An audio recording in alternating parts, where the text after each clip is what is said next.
All right, so this is episode 2 of LexTalk League of Legends LCK edition, and I'm here again with Hyungkang, who's in Korea. So now we've turned the tables. It's 9:40 my time, so it's 9:40 a.m. for him, 9:40 p.m. for me. So no more late nights for Hyungkang.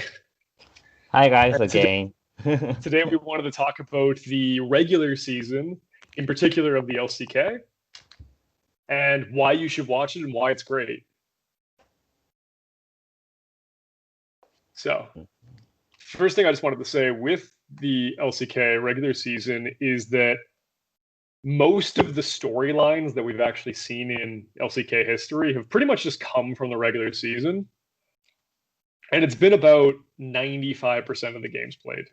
Because the LCK playoffs are a gauntlet format and has historically not been super interesting and have been pretty one-sided throughout history. We'll probably do an episode talking about the LCK playoff issue at some point anyway, but because the playoffs haven't really been that exciting, I think that the most interesting part of the LCK is generally coming in the regular season. And the league is usually pretty, it's a little bit stratified in that there's usually a very clear top half and a very clear bottom half.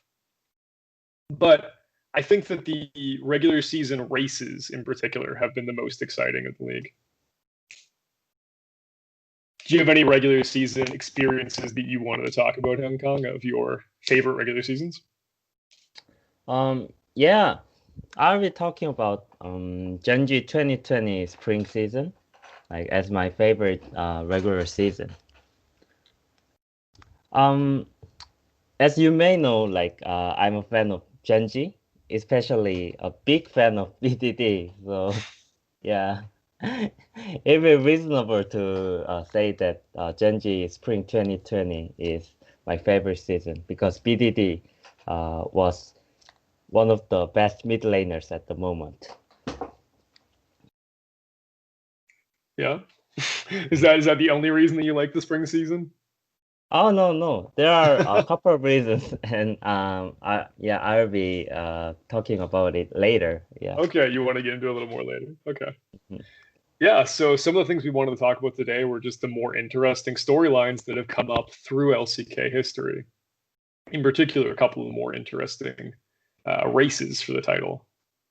So for me, as a soccer fan, I have come to really enjoy the regular season all about as much as I enjoy most playoffs. In other leagues, the playoffs are a little bit more competitive and they're not in a gauntlet format, which makes it kind of difficult. But in the LCK, I've come to really enjoy the regular season. A big part of it's because of the length. When you play 18 best of threes, you get a lot of games, and the larger your sample size, the more accurate the stats are going to be. Right. So when you look at it's really hard for a bad player to kind of get away with 18 best of threes. At some point, they Exactly. are going to get exposed. Right. Yeah. If you play one best of five and steal a win, sometimes you don't get exposed. Sometimes you get to look really good. But once you've played 40 games, you're either good or you're not, and it's going to become pretty clear pretty quickly.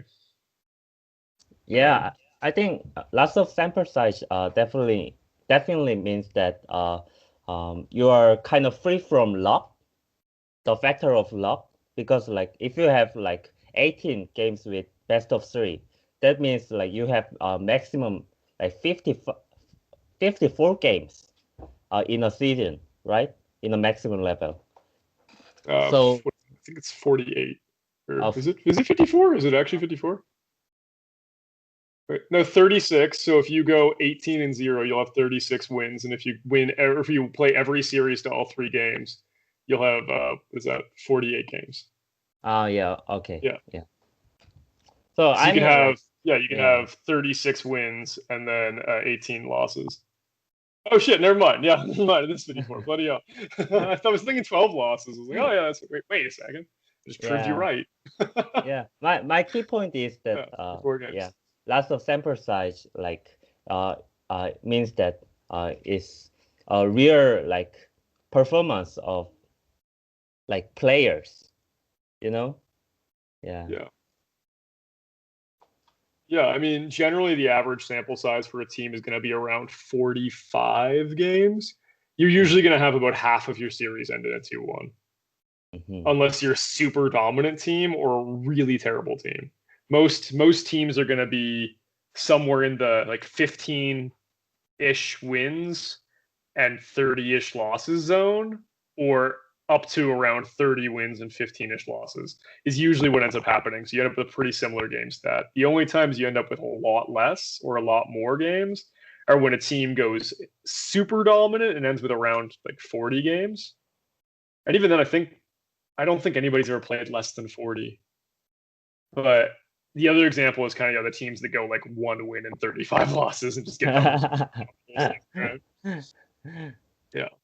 I mean, Yeah. the closest I think it was Jin went what 3 game wins and 36 losses. So I think they're the only team maybe who's ever played less than 40 matches in a season. It's just terrible. Yeah. Yeah.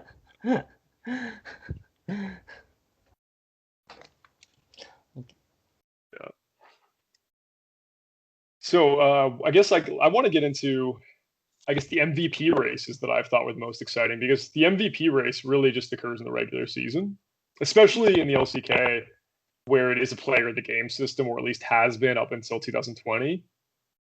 Throughout all the other seasons of LCK, whoever won the most player of the games was the MVP of the league.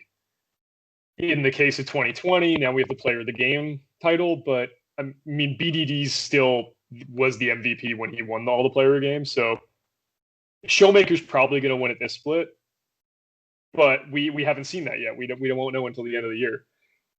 So up until this point, whoever's accumulated the most player of the games has been the MVP of the league, which has made the LCK MVP race kind of the most visible MVP race you could possibly have because you see the points the whole season building up. As Yeah. opposed to a lot of MVP races, like if you look at the NBA, well, you don't know until the voting happens because it's all panel based. Right? When you watch the LCK, you get to actually watch this guy accumulate points the whole season. You're halfway through the season, you look, oh, okay, well he's got 700 MVP points. Oh, that's pretty good, but it's not crazy. Oh, this other guy has 600. He's right behind him. This is going to be really close. Right? You can have an Yeah. actual visual representation of what's coming next. Yeah, Right? right. LCK casters, they open up the result of voting right after the game ends. So it's pretty easy to expect that who's gonna win MVP because as you see, like we can easily watch some players piling up the score. Yeah, exactly. Yeah. So I've always thought that the MVP race in the LCK was really exciting. I have very mixed feelings about them changing the format this season, where they've made it a voted on system at the end, and they've separated it to player of the games versus MVP being two different awards.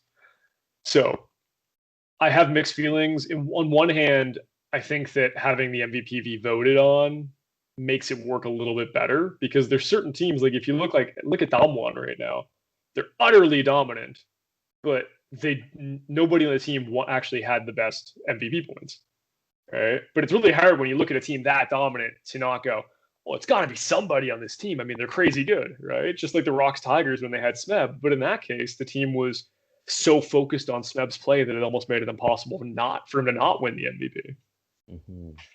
right? So I have mixed feelings either way. I do really enjoy the MVP race, though. How do you feel about the changes with the MVP actually? Well, yeah, I kind of like have a mixed feeling as well. First of all, like just thinking of a positive point of view, like it actually gives a chance to some players that who wouldn't have like been highlighted because like as you see the case of Damon, like so like Canyon or Showmaker, they even though they didn't make it to POG title holder, but like their like a dominant play style kind of paid off because of like they will be picking the first LCK team, you know. Yeah. They're once we do the All Pro voting, they will be the All Pro. I'm sure they'll probably have Nuggery, Yeah, Canyon, Nobury as and well. Showmaker all represented in the All Yeah, Pro. yeah, they will be likely to be picked as first Yeah, as LCK, yeah, yeah. team. So Yeah, the change is kind of cool, right? yeah, it's a definitely a positive point of view. But like from a negative point of view, like one word, like what's a big deal of getting POG title holding? Like it's Yeah, kind of a problem. The yeah, importance of getting POG is not like as as high as it used to be. I mean, yeah, yeah. yeah.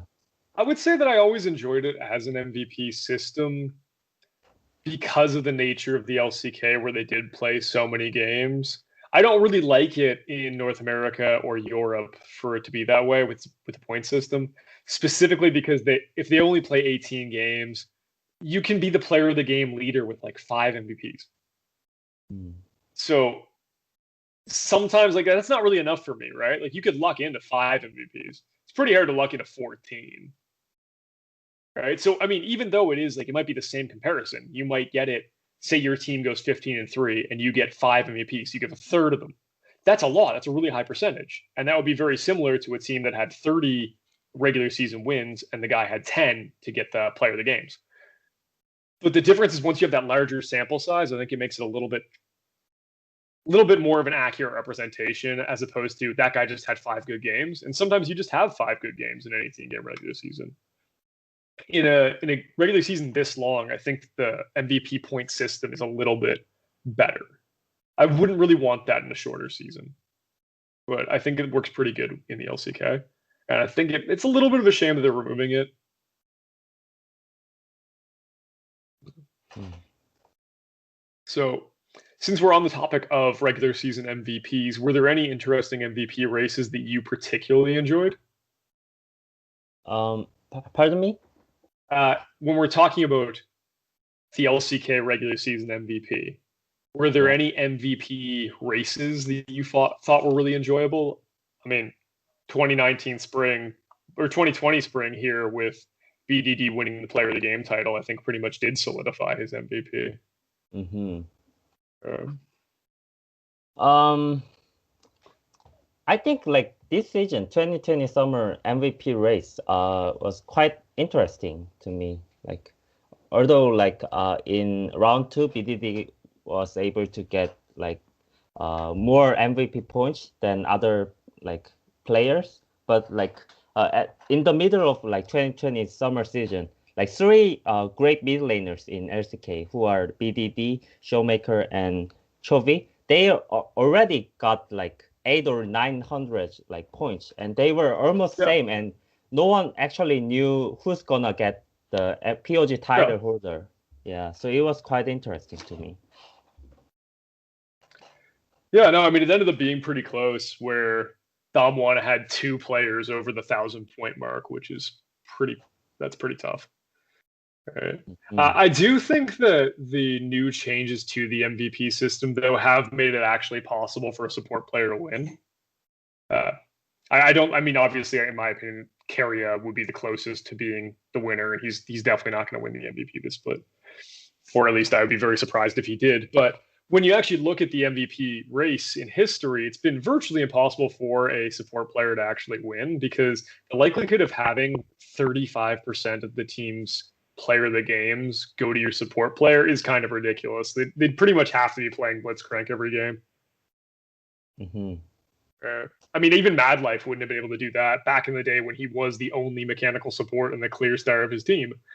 Had OGN been played in the LCK format, I even still don't think that Mad Life would have been able to win.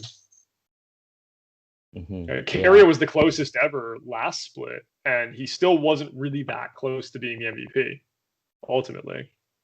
I mean, his own teammate was the closest. Yeah. Yeah, unfortunately, this game is, all about dealers. So like supports are like hard to get highlighted. Yeah. Yeah. Do you think that's fair? Like, does it check out considering that the role itself is support? I don't really know if I would expect a support ever to be the MVP of a league. in general. I realize that in Europe and North America, yeah, Europe and North America have had support MVPs at least once each. I think North America's had Core JJ and Afromu both won the MVP once. And Core JJ looks like he's about to win it again. Mm-hmm. And in Europe, they had Yellow Star win the MVP. But I do always feel a little bit weird when kind of the least important position is the position that you won the MVP with, especially given the fact that historically, when they did award the MVP to Yellow Star and Afromu, they basically just awarded it to them on perceived shot calling, not necessarily actual shot calling, but their like the belief of how much Yellow Star and Afromu shot called. Yeah. Yeah, similar to how a lot of fans treated Marin for a long time, where they said, "Oh, well, he was the shot caller of SKT in 2015, so he should just have all the credit." Okay, but does anybody have access to the VODs that prove that he did all that talking? Well, no, it's mostly speculation. Well, then we probably shouldn't be awarding MVPs based on what we think you did. Um, like speaking of shot calling, like usually like shot callers roles are divided to support and junglers, where they have plenty of time to look around the maps Yeah, and check out the like flow of lane page, something like that, because they don't basically need to like get CS minions, yeah. They don't need to pay attention to the more mechanical aspects Mm-hmm. of the Mm-hmm. lane. Yeah. So like I think like shot calling is definitely a hidden factor that is actually really important. But since as casters, they are not aware of who's shot caller of the team, something like that. So like that's a part of the reason why supports are hard to get MVP, even though Yeah, they do most of shot callings in most cases. yeah. I think that it is like it's too speculative for me. I don't think that you can just this player, at level 4, Nuggery roamed over here. We're going to give Beryl credit for that one because we think he's the shot caller. Well, that's kind of weird. Shouldn't you give the credit to the guy who made the play? Mm-hmm. Because we did do that a lot with Mata. And in fact, we do have lots of video evidence that Mata does shot call that way, and he is super commanding.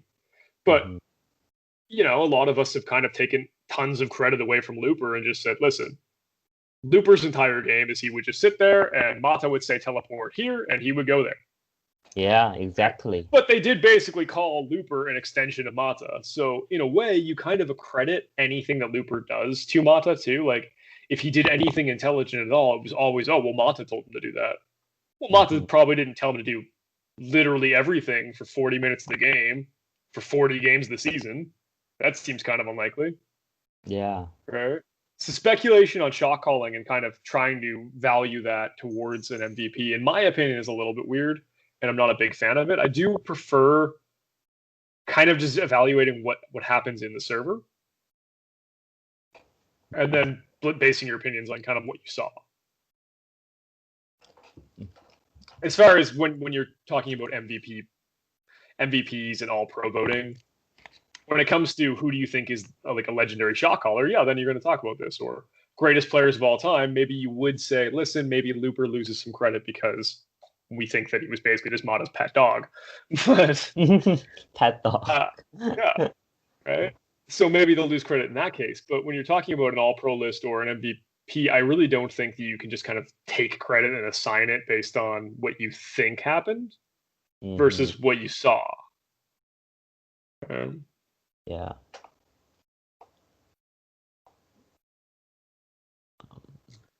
So I guess this is my wrap up opinion for MVP races. I kind of wanted to just highlight the most exciting MVP races that I can think of in recent memory. All right. So the most exciting one that I think we've seen, obviously very recently, was just the spring MVP race between Chovy and BDD that came down to the final game. Mm-hmm. All right. So that was really exciting, especially considering the teams tied at the very top of the standings. Yeah, right. Yeah, I think that was really cool one to view, especially because it is the LCK where it's all points based. So we did get to kind of watch these guys be neck and neck all season. How did you feel about that? In 2020, like I think it was one of the like toughest like season for Genji, because basically three teams shared same win. The only difference was the winning rate between three teams. Mhm. So like basically their three teams like overall performance was pretty much really similar in even though in regular season. Yeah, Yeah, so I think yeah there was a reason why like Chovy and BDD they even like um, had had to like work really hard to get MVP title to the like last game. yeah. Yeah, I mean, let's transition that. Though I do have some more MVP races that I did think were really interesting. I think I would rather just transition to kind of the really exciting uh, Mm, season races for the teams. Where this season, this whole 2020 season, I think is probably the most competitive at the top year and most exciting regular season period that we've had in the LCK. mhm. How do you feel about that as a whole for the year? Yeah, like as a whole for a year, yeah, I kind of agree with that because like thinking of last season 2019 where T1 like and Griffin they just like did their part on regular season and like playoff season. But this season like because of like Damon and DRX appearance, like this season they kind of made this season really interesting to watch. Yeah. And yeah, they just basically split four top teams and six rest of teams. Yeah, and Yeah, it was when you definitely good to watch. Compared to only top two teams are leading the season. You know. Yeah. yeah, so in 2019 spring, it was pretty competitive at the top actually. So the top four teams all had at least a 13-5 record. Mm, Sandbox and Dragon X, or yeah, Sandbox Dragon X went 13-5. SKT went 14-4, and Griffin went 15-3. But that mm, doesn't really tell the story because basically the story of 2019 spring was Griffin murdered everybody and then lost two best of threes at the very end of the season when they had pretty much locked up the title. Like mhm, they opened up what 12, 10-2 or 10-0, I think, or 12-0, and they went to 12-2 at one point, and then they just kind of closed out 15-3. But at that point in time, they were pretty much unstoppable. It was going to be a really hard time for them to lose more best of threes and kind of throw the title away when you're already 12-2. So that's the story of the 2019 spring season was basically just let's see how far Griffin can go and if anybody can catch them. And SKT, to their credit, did make it pretty competitive and caught up, but they only really caught up near the end, and they never really were in a position where they could have actually passed Griffin. So even though like they were competitive and they were really close, because of the order of how it happened, basically Griffin won every single week of the spring. Like I think they were actually in first the entire split because they opened up 2-0, so they would have been in first every single week of the season because they opened up 2-0, didn't lose, and then nobody caught them. Yeah, so the entire every single week of LCK 2019 spring, Griffin was in first place. There wasn't really any actual contention on who was going to win the split. mhm, And then again, 2019 summer, I don't know, 2019 it was pretty competitive. I feel like the league table has become more competitive over time compared to when you look at the early days, 2015 spring, GE Tigers and SKT were pretty dominant. In the summer, SKT went 17-1 and just wrecked everybody. And again, they won every single week of the split, same way Griffin did. 2016 spring was kind of the same thing. The Rocks Tigers won every single week of the split. They were only a team was in striking distance of them for about 1 week of the whole season. And 2015 summer or yeah, 2016 summer was pretty similar. The Tigers opened up 0-2 or something, or 1-2. They had a really weird opening where people thought they fell off, and then they had their big redemption arc where they just murdered everybody for like 15 games, and it wasn't actually all that close anyway. But when you look at everything from 2017 summer onward, has been actually a pretty competitive race. We haven't had too many teams just dominate outright to the point where nobody was really that close. Even though we did have that Griffin split where they won every week, outside of that anomaly, I don't really think. And Dragon X went 16-2, and they dominated pretty hard. But outside of that, like most of the seasons actually have been pretty competitive, where you would have 4 teams ish in the race for most of the season.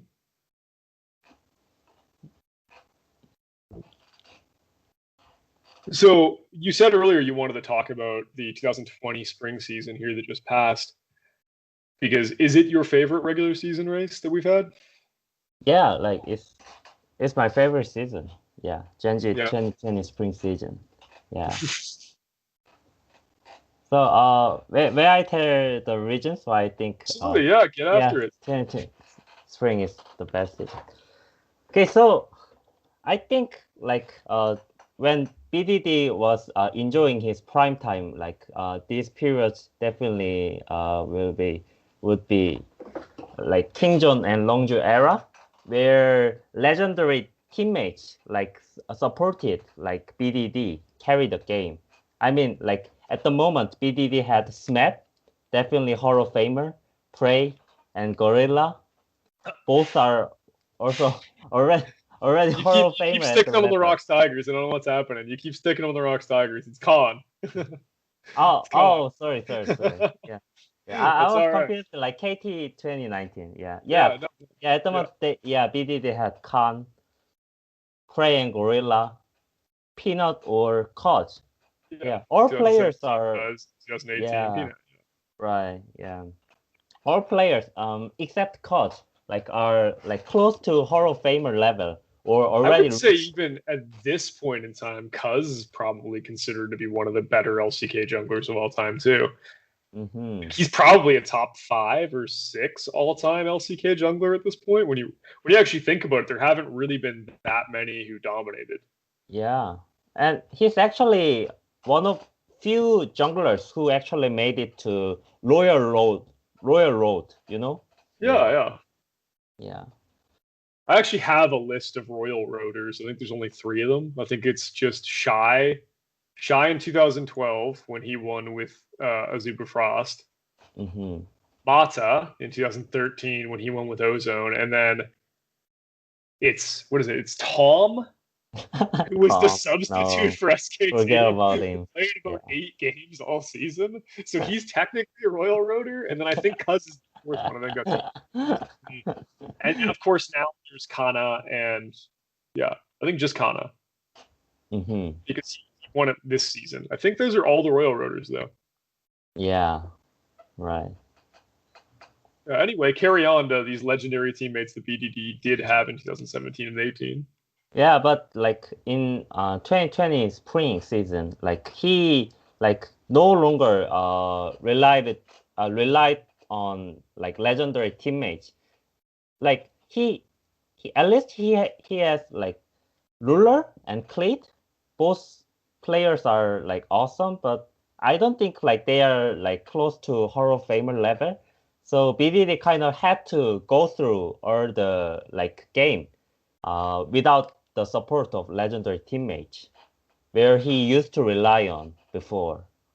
So Yeah. that's a big kind of upgrade for BDD to let himself stand, you know, stand Yeah, himself. stand on his own feet and Yeah, not just kind of be in the shadow of his all-star teammates who, in the cases of Peanut, Gorilla, and Prey, had their accomplishments before him, and then in the case of Cuz and Khan had their accomplishments after him.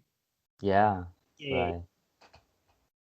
this was And kind then, of hmm BDD's opportunity, yeah, to kind of show what kind of metal he was made of. Because you look around and you go, "Geez, Khan's a 4-time LCK champion. He's pretty good."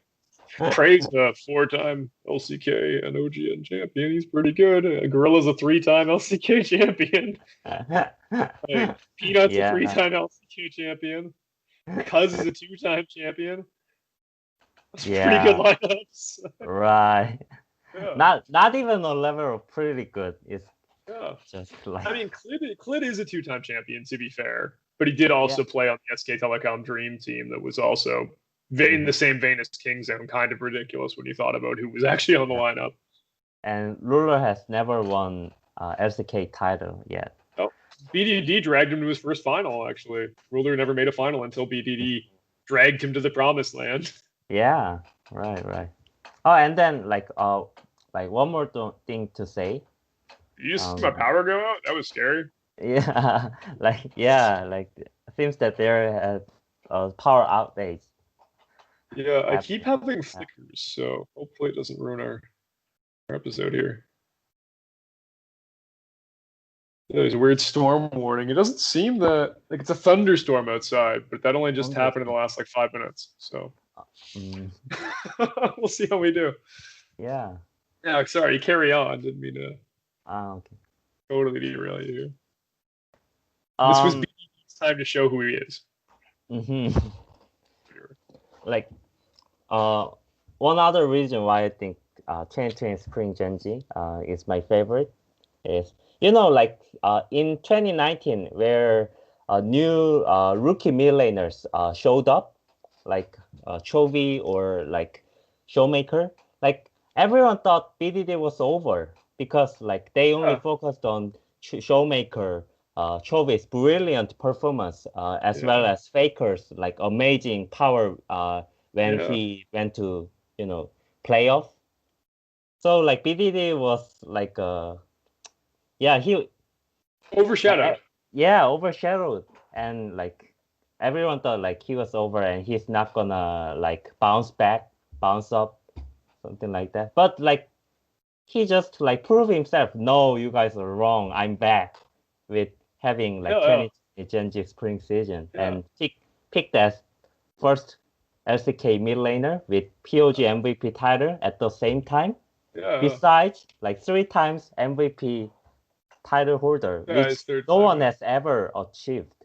Yeah, yeah. Yeah, So for you, this spring season was really exciting, specifically because your favorite player kind of got to show off yeah, his good, show off his yeah. stuff. I was Yeah. super hyped. Yeah, Hey, I was that's so a good happy. reason. I can accept that. Yeah. Yeah. And I want you to tell about your uh, best regular season.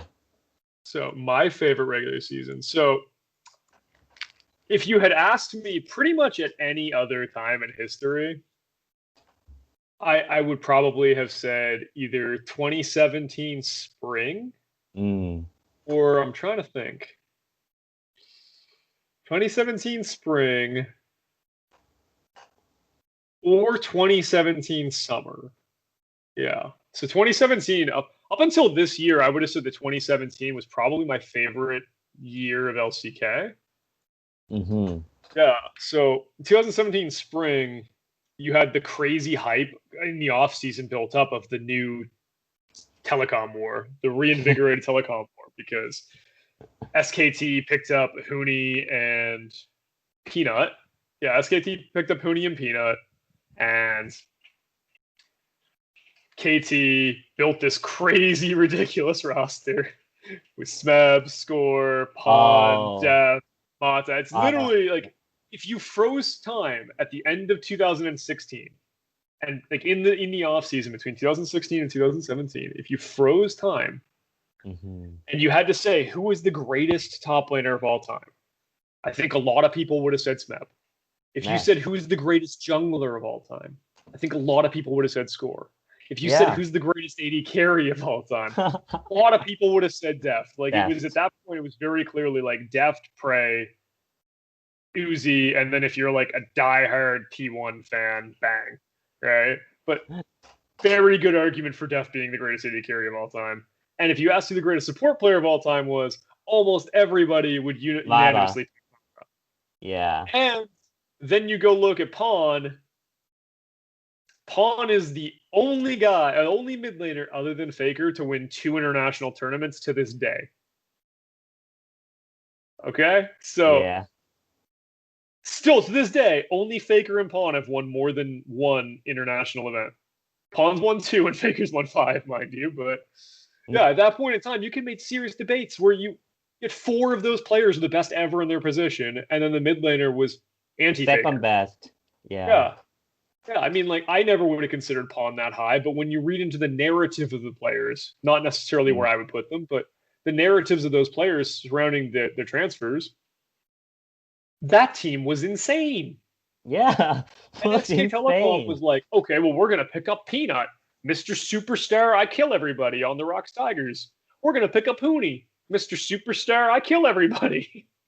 Like, because even though I believe Hooney was just coming off of his tenure on Immortals, and even though he did actually kind of drop off in the summer of that season, he was still pretty good. Like, I think there was still a lot of hype for Hooney and what he could be like if he played with the right team, with the right coach, with the right players, right?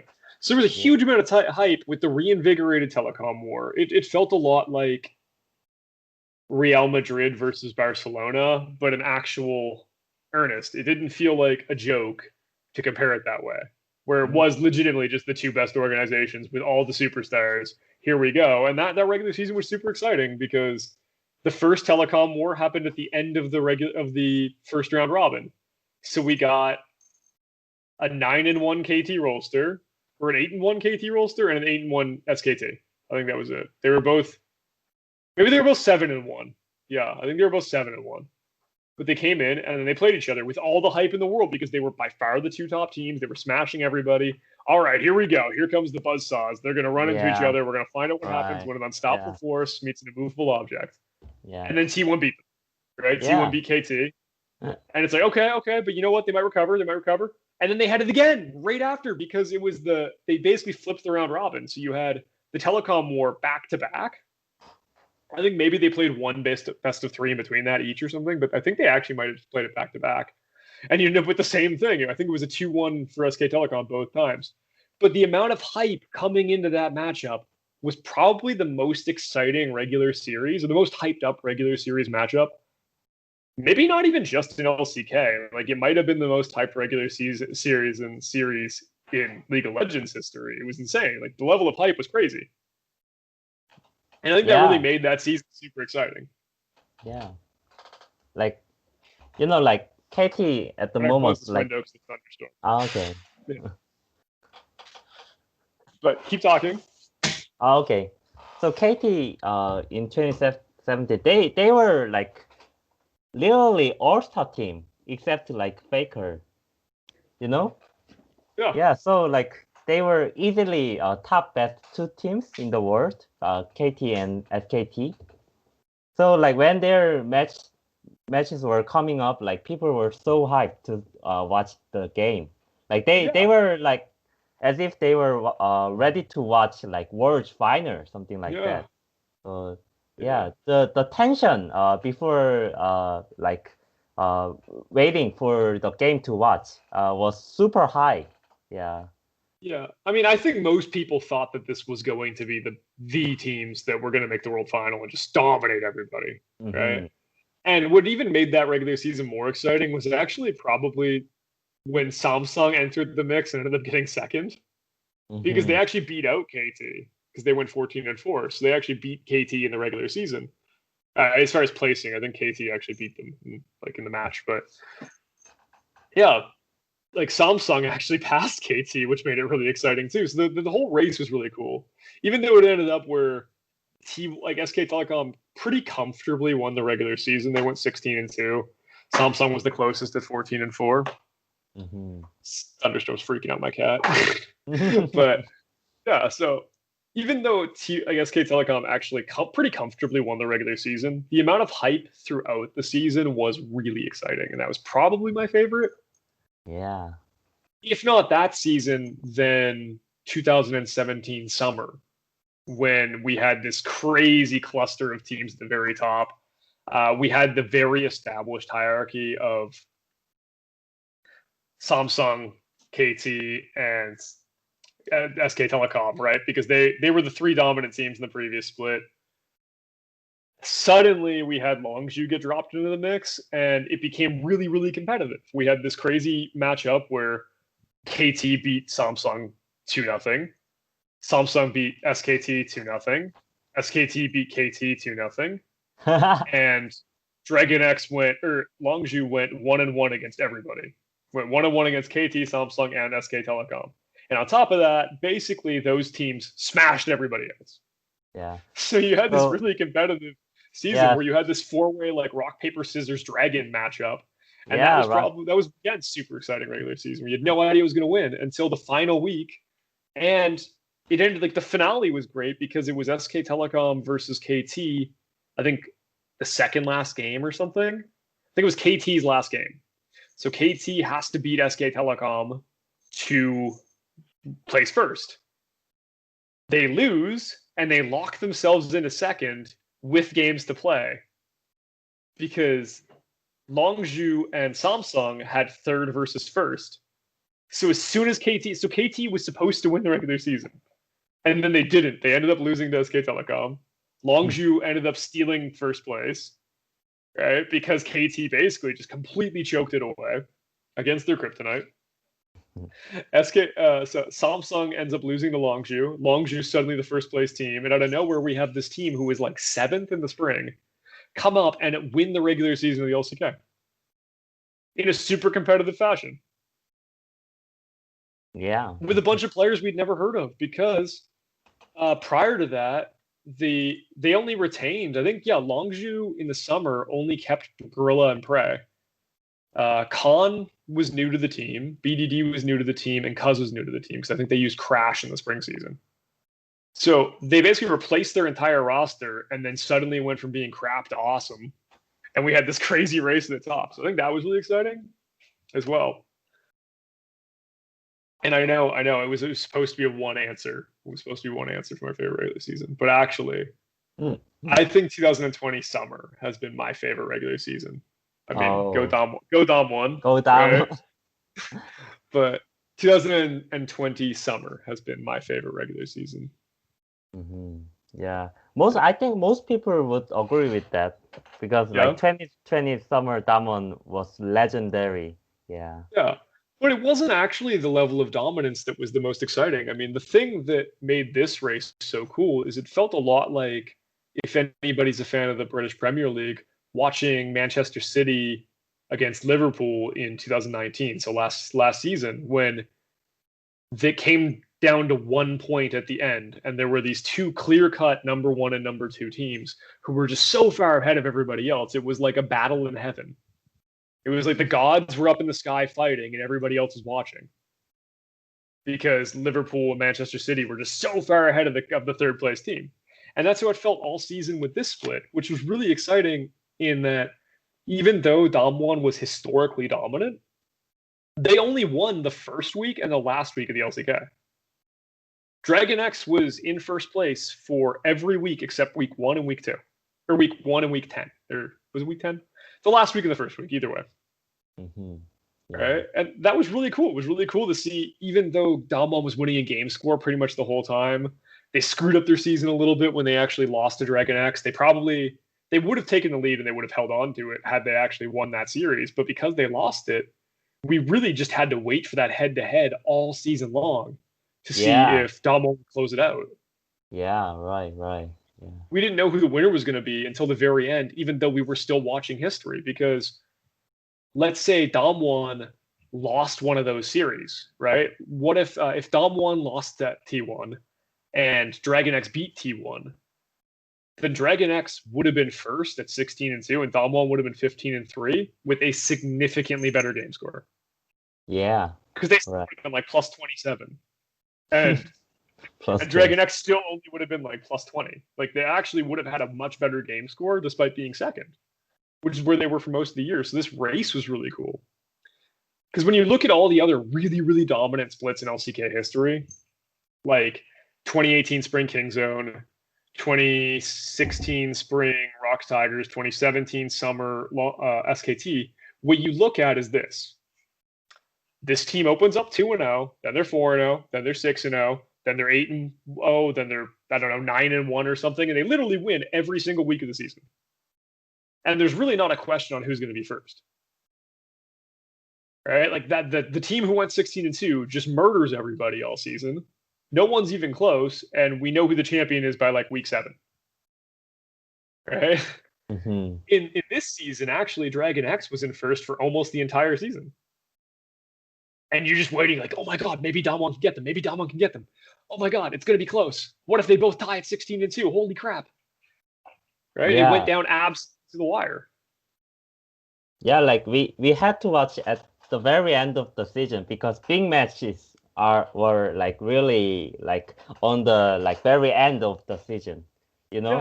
Yeah. Like Yeah. T1 actually decided the regular season, and that was really cool too because you had the reigning champions of the league decide who was going to win the regular season and who was going to have second. And because because Dom won 2-0 to T1, they locked in that first place. Yeah, right. Yeah. But if they I didn't, it would have been over. yeah, I found T1 kind of like a decision maker, the who's gonna which team's gonna win the regular season or not, something like that. Yeah. Yeah. Well, I mean, if you look at my favorite seasons in history, T1 has done that every time. It has always come down to what the hell did SKT do?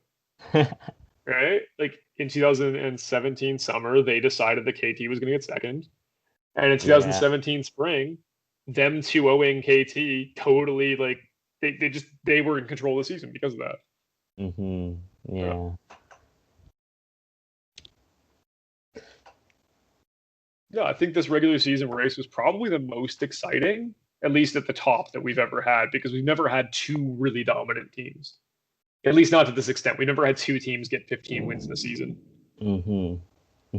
You hear that? Yeah. My entire apartment is shaking. Oh my gosh. Yeah.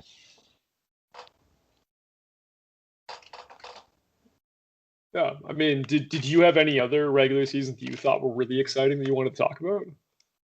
Um, Actually, this season, 2020 summer, like is also like a pretty interesting season. Like Yeah. I kind of like enjoyed like Damon like moving to the and making their own pathway, legendary pathway, and Yeah. even like their Dragon X, they actually made their like best score, like with Yep. having 15 wins and 3 loss, right? They had the best match record of a second place team ever. Oh, No team has ever had more than 14 match wins oh, and not won the regular season.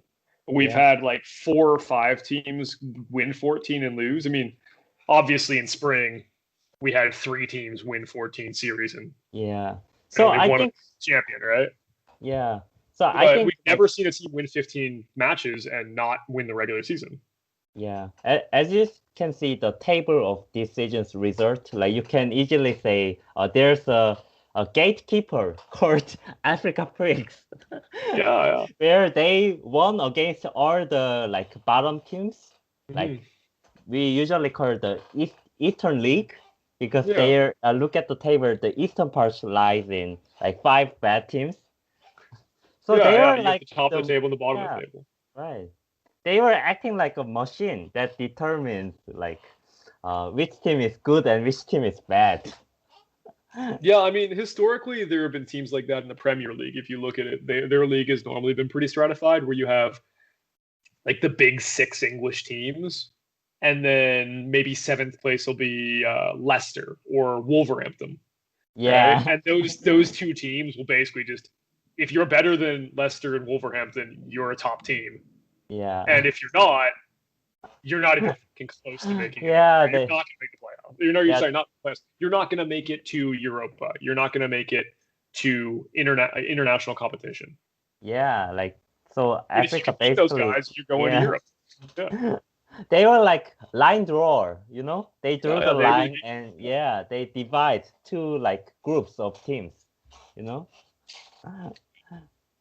Yeah. What was really interesting about this season too was when you look at it. Actually, if you just look at game score and not match score, Mm. Genji has the best record ever of a team to not win the regular season Mm-hmm. in game score. They had a 72% game win rate. That's the highest ever. In fact, they placed third this season, and they placed first in spring. But they actually did better in summer than they did in spring. They had one better plus minus. So they had like a Yeah. 71% win percentage when they actually won last split. And then they had a 72% this split and got third. Yeah, like It's that. crazy to think about. Yeah. Yeah, your evidence like proves that this season was that competitive, and two Yeah. two other top teams like whose ranks are better than Genji, like they did like absolutely like well on this Yeah. season. Yeah. And when I edit the video, I might actually just put in the image that shows this. But yeah, Dragon X had the best record of a team match score wise to ever play second. Mhm. Genji had the best game score record of a team who did not win. So they were actually, I mean, they had a better game score than Dragon X did by like one win. Mhm. So Genji had the best game score record ever for a second place and better than like, I don't know, 8 or 9. No, not 8 or 9, maybe 6 of the times that a team has gotten first place in LCK. They had a worse record than that. Mhm. And T1 had by far the best fourth place finish ever. It wasn't even close. They're like, what is it? I think they're plus 19 or something. What was their game record? Something crazy like plus 19 and they were fourth. Like we've never had that. We've never had a team do Yeah, that. right. Usually plus 19 is a score that guarantees you to have at least second, or Yeah. like you can possibly like argue that plus 19 is good Well, for they like went being plus number 14. one. So they went plus 14. 14. Yeah. Plus But we've 14 had is still a good score. yeah. I mean like that plus 14 doesn't normally win, but plus 14 is pretty good. We've had a Yeah, lot of teams do right. significantly worse than that and get a lot better than fourth. Yeah, plus 14 is enough to be in at least number three. Yeah. Yeah, I mean they went 28 and 14, so they won 2/3 of their games. If you win 2/3 of your games, you're second.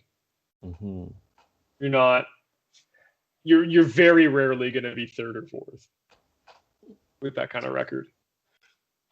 So I think that was really exciting where we had this very interesting top of the table race.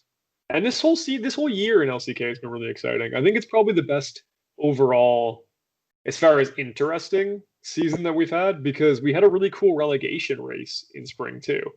Hmm. Any big soccer fans know that when you watch the Premier League or La Liga or any of the top European leagues, there are two things you're watching. I mean, three things, I guess. You're watching your favorite team, Yeah, you're watching the race for the top and who's going to win the cup, yeah. and you're watching the race for relegation. Yeah.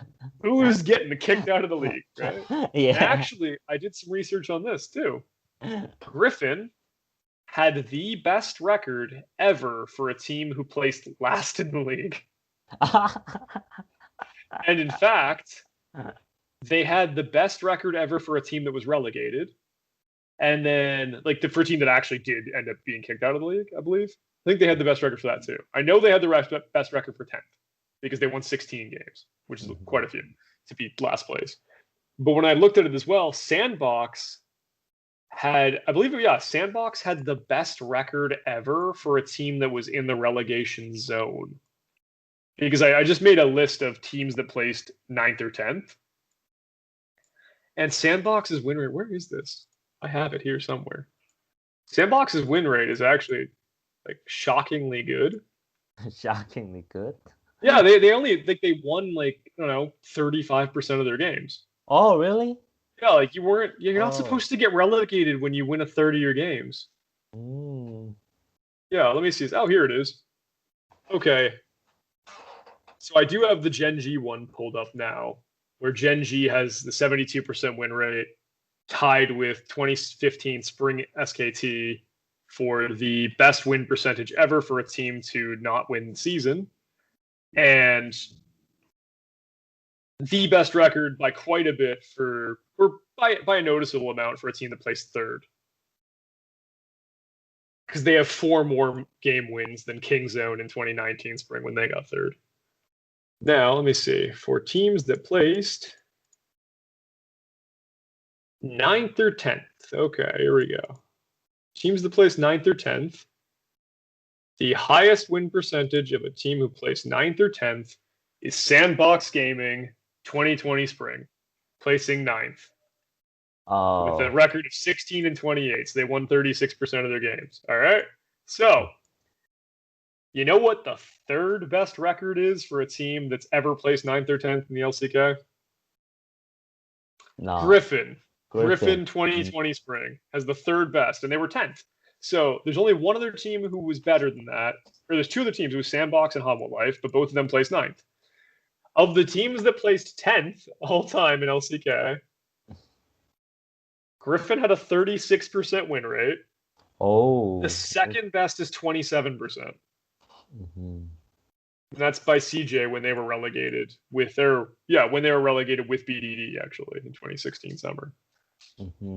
yeah, Like you're not supposed to be relegated with a 36% win rate. yeah. Uh, so Uh, the 2016 spring was probably the most competitive top to bottom, or not 2016, sorry. 2020 spring was probably the most competitive top to very bottom of the league, like season that we've ever had. And then of course 2020 summer was probably the most compelling first place race we've ever had. So yeah, I'm pretty much of the opinion that 2020 has been the most exciting LCK regular season year as a whole when you combine both the splits and the storylines that kind of came in from that with the huge growth of Dom One Gaming from the spring where they I would say pretty much just failed to live up to expectations entirely. I would consider that split to be quite a failure to mm, absolute dominance in the summer. mhm.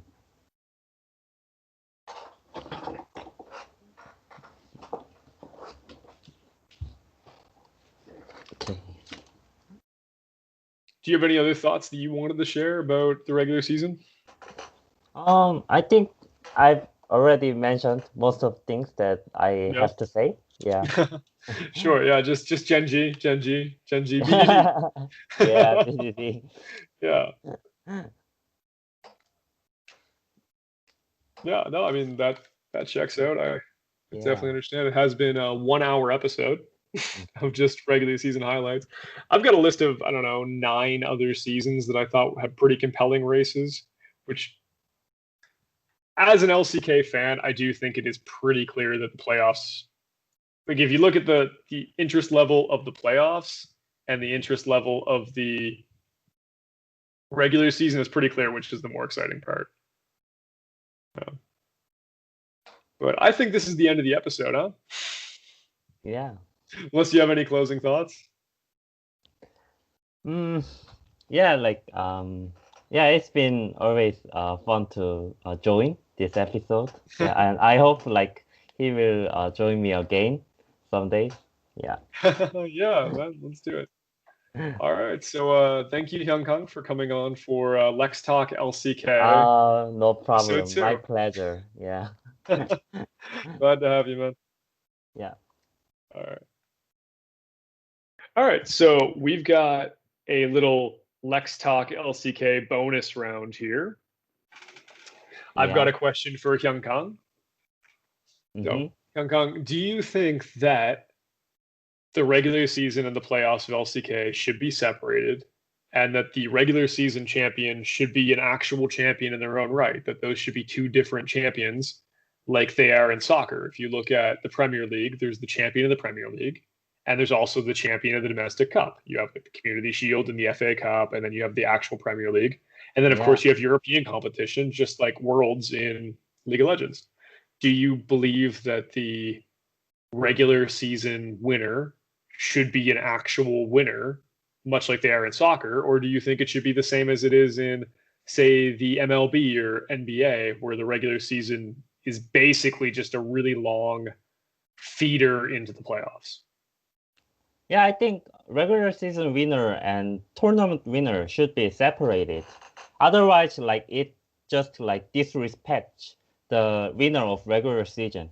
Like, let me tell you how stupid the gauntlet system in LCK is. It's so dumb because like if you play like 16 of best of threes, like you 18 mean best you of threes. yeah, you already pile up your data and you already prove that your team has consistency on winning record. But if you win all the time during regular season, but if you lose only 1 or 2 games in best of 5, then you just like get bullied by like team like supporters of the Fans, yeah. playoff winners. Yeah, it's so dumb. Like T1 they usually get like 11 wins, like and they rank like 4 or 5th, 3 or 4th, like in LCK like regular season, but just because they won like playoff series, like T1 fans like are just like they started to bully like other like teams fans just because T1 made it to playoff finals and got the trophy. It's so dumb. Yeah. Yeah, I mean, it's weird because yeah, when you look at in American sports, it definitely does work that way, where the playoffs are a big seeding thing into the play, or sorry, the regular season is a seeding event for the playoffs. But in American sports, realistically, the entire regular season is just there for TV rights to make a lot of money, and that's why when you look at the NBA, they have an what is an 82 game season. And if you look at MLB, I don't even know how many games are in the MLB season. It's like what 160 or something. It's unbelievably long. Yeah. If it was actually about like seeding and the playoffs were the only important part of their season, they would play like 20 games. You would play like Yeah. maybe one round robin or two I round mean robins. Why are you I mean playing 7 round robins to decide who should be playing in the playoffs? yeah, I mean what's the point of lasting over 3 months of long season when you Yeah, only take care of like 1 or 2 weeks of playoff series? You know what I mean? yeah, exactly. So for me, it's never really made sense. Like I'm a soccer fan. I mean, I watched a lot of sports. I'm a fan of a lot of sports. I'm a big fan of the NFL. And I enjoy the NFL regular season specifically because it's a lot shorter than other sports. Like, I don't watch the NBA regular season. It's terrible. There's too many games. But I enjoy the NFL regular season because it's short, and I kind of accept that it is about playoff seeding. And, they have probably the most interesting rules as far as how divisions work, where each division winner, regardless of record, whoever wins the division is in the playoffs, even if you have a losing record because in the NFL regular season, everybody doesn't play everybody else. So you don't have a real round robin. Right. But Yeah, in like sports where you play like 50 games, it doesn't really make sense to me that those 50 games don't count. In the Premier League or in Liga or any other major soccer league, if we play 38 games and you win the most games and have the highest points at the end of the season, you are the champion of the league. You get a trophy. Then on the side, there's another tournament that is all about winning one game and then winning the next one game and who's more clutch in that big moment to win a trophy. And that's another trophy. So you just get two different trophies. I would prefer if in the LCK you actually had the opportunity for that too. If you won the regular season, here's a trophy. You win the playoffs, here's another trophy. Just have two trophies. Why not? exactly. Yeah. Yeah. Right. And like why I find this consolidate system so stupid is like it actually gives some disadvantage to regular season winner because like for regular season winners like except this season's like corona case exception, like Yeah, they have been usually have Corona's to kind of wait. strict. Yeah. Yeah, they usually have to wait like almost 2 weeks for doing nothing, just waiting for the team to be determined as the like opponent of Yeah. like their partner, Yeah, I mean, in the classical playoff system, you would have a situation where Dom one placing fourth or first in the regular season, they would end up playing another team in the semifinals, the quarterfinals, and then have another matchup, and then they're in the finals. Even if it is like a seeding bracket, like if you look at the NFL, the winner of the regular season in each conference gets one bye, but they still need to play in the semifinals and they still need to play in the finals. Or actually, they play 3 games. You need to win three if you're the regular season winner. But because of that, you have the opportunity to play into form. And skipping one series isn't that bad. But if you're a team that's basically just skipped straight to the finals, a lot of times historically, if you look at some of these teams, there are players on the teams who have never played a best of five. So they get to the finals and they're against a team that may have just won three best of fives in a row. and you've never played one in your life. And now you have to beat this team, and you haven't played a competitive match in 3 weeks. And that team just finished playing a guy 5 days ago. It does Yeah. make it really difficult. I think that it's kind of skewed history. Yeah. And it's a weird punishment for the regular season winner, not actually an advantage, which is, it's kind of weird because you would think, like, from a championship points and worlds qualification perspective, winning the regular season really helps your odds of going to worlds because you're locked into at least second place. But you always could have just attached, oh, the winner of the regular season gets 50 championship points. And then we play the playoff like a normal playoff. There's no gauntlet. You just play a regular playoff. As opposed to the current system that we have where the regular season champion just gets sent to the final. We could have a different system where maybe 6 teams make the playoffs and first and second teams get a bye week, just like they do in the NFL. The other 4 teams play. Number 1 gets to pick their opponent. Number 2 gets the opponent that the number 1 team didn't want. And then those teams play off, and then there's a final. We could have that. And we could have the championship points associated with winning the regular season and then have a regular playoff. So you still get the best. You still get, like, you get rewarded with your championship points for going to Worlds for winning the regular season, and you don't really get punished in the playoffs. And we actually get to see the team play. Because if I just watched you play all season, you're the best team in the league. Why would I want to see fewer best of 5s of you? You're the best team in the league. I want to see the best team in the league play every series. Like, if you watch the NBA playoffs, there's no buys. And that's great because you get to watch that number 1 team play all the way through the playoffs. And you get to watch 4 best of 7s of that number 1 team. Why would I only, like, if I don't want to watch the Golden State Warriors skip to the final and then only get to see them play once? Why would anybody want that? Nobody wants that. That's stupid. That's not interesting. Yeah. Besides, like, it's not good for, like, LCK future, like, with having international competence.